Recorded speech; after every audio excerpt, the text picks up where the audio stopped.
Hey, what's up everyone? The Eradicadex here, bringing to you my thoughts and opinions on Neverness to Everless, or NTE for short. Now this game has just come out as I'm recording this on the console, and I want to give my thoughts and opinions on this game. I just want to clarify that I give a review 1 to 2 weeks to get my full-fledged opinion on things, and I'll be going through the good shits and the bad shits that NTE has to offer. Without further ado, let us begin. Now, NTE is an open-world gacha game, from similar games such as Infinity Nikki, and gacha games such as Genshin Impact, Honkai Star Rail, as well as ZZZ. But also, it is also given the title as Anime GTA 5, so you could basically add that to the pile as well. Basically, the whole world has gone to shit because of anomalies popping out of nowhere. These anomalies could form of objects or mysterious beings, or even memes for that matter. I am not even joking when I basically say that. And it's up to a company known as Anomaly Hunters with their Esper-like abilities to try to contain the unit, basically wiping it out of the face of its existence, or nullifying it until basically they find a way to basically get rid of the anomaly. In it, you play as a character known as Zero, or the Appraiser, or whatever it is basically you call them, who has the ability to kind of sense out anomaly threats and that, and could also be the key on stopping the anomaly threat once and for all. And that is everything to basically go over on what the game is about. So, let's now move on to the good shits and the bad shits that this game has to offer.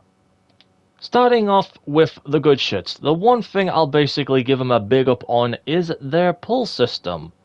From where regular pulls, you just pull and hopefully you luckily enough get a character. In NTE, it's different. You are on a board game, and if you want to do a pull, you've got to roll the dice. And whatever space you land on, that's the item you get. And if basically you want to pull for a 10 pull, you basically can, oftenly enough, you land on some spaces that can help you get even more items. So in the end of the day, you can get more than just 10, but let's say 12 or more. Which I gotta say, another thing I'd basically give him a big up on. Another good thing I will add to the game is the fact of the GTA stuff that you can also do in the game. These things such as drive your own car. And yes, you can steal one, but note, stealing one, you will get a wanted level and have the police on your back. Just like GTA. You can have your own house if you want to, and have many of the characters that you've pulled to live in your house. Note, there can only be women. I will get to that later. You can open your own business and make a profit out of that, just like GTA. You can be a taxi driver if you want to and take people from point A to point B, just like GTA.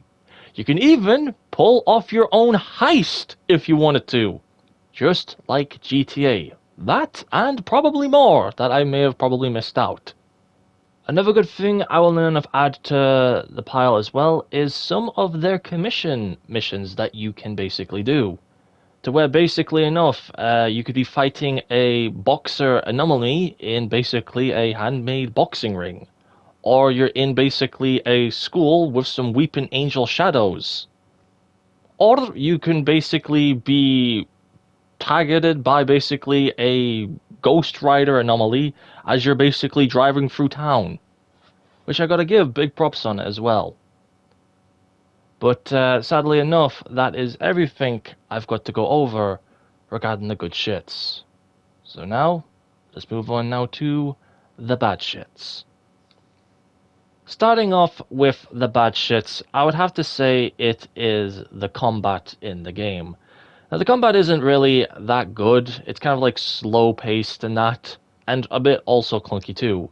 Also, some characters in the game have guns, and pretty much it's really sensitive and doesn't really help that much at all. I mean, honestly, this guns to any NTE player right now that's basically watching this.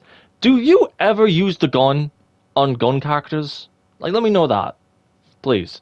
But yeah, that is one thing I gotta add to the bad shits. Another thing I will add to the bad shits would probably be the story itself as well as the characters. Now, for me, honestly, I don't even like any of the characters, in my opinion. They just don't feel likable at all. There's only two I'd say I'd like, but that's just about it. Even the story itself, it just doesn't really drag me in at the moment. And to me, sometimes makes no fucking sense. And even sometimes itself, it is that fucking boring. I could even say the same for the side quests that you do as well in the game, because most of the time it's just talk to character, go to point A to point B, grab item from point B, go back to point A, and there you go, job done, you get reward. Even another bad thing I'll basically add is many of the characters that you meet in the main game that look playable are not even playable at all, which I've got to basically add another bad thing to that as well. And finally, for the bad shits, I would have to basically say the interactions that you can do with both male and female characters. Now, for instance, basically you can do a whole lot of things with the characters. You can have trust events with these characters that basically you have obtained. You can have these characters live with you. You can have these characters accompany you. You can go on dates with these characters. And you can do all sorts of stuff with these characters. Note though, these characters that you can only do this to are nothing but girls. The only thing that you can do with the lads is basically have one trust event or have them drive around in your car. For the women, they have more than just one. Many of them even have 5 trust events, for example. And also, back to the topic of having females live with you, you can have almost up to 6 live with you. The things that you can do with them as well is just makes it kind of feel like it's one of those types of games, like a fan service type, which really kind of may put some people off, for that matter, as well. And that is pretty much everything I've got to say regarding the bad shits. Which brings me to my verdict on this game. And that is this game good? I'd say it just gets an okay from me. Now, I do like the GTA things that you can do in the game, but the characters are just not likable and some of them are just fucking annoying. The story has not really at all dragged me in whatsoever. The fact being that there are tons of characters that look playable in the game but are not even in the game right now as I'm recording this, and also the stuff that you can do with many of the female characters just kind of puts me off together. There's probably a lot more that I've probably missed, but I wouldn't probably change my opinion on how I view the game. But would I recommend you play it? I mean, it's free to play, so play the game at your own risk. But what do you think? Do you agree with my decisions? Do you disagree with my decisions? Or how else do you see this review? I'd love to hear your opinions in the comments below on that. But I digress though, if this review was any helpful to you, be sure to leave a like. If it didn't, then I don't. And give a rat's ass. And if you're interested in joining the Rat Kingdom in any way, shape or form, our link to our Discord server is in the description below. But with that being said though, I hope you enjoyed. And as always, peace. DX is out.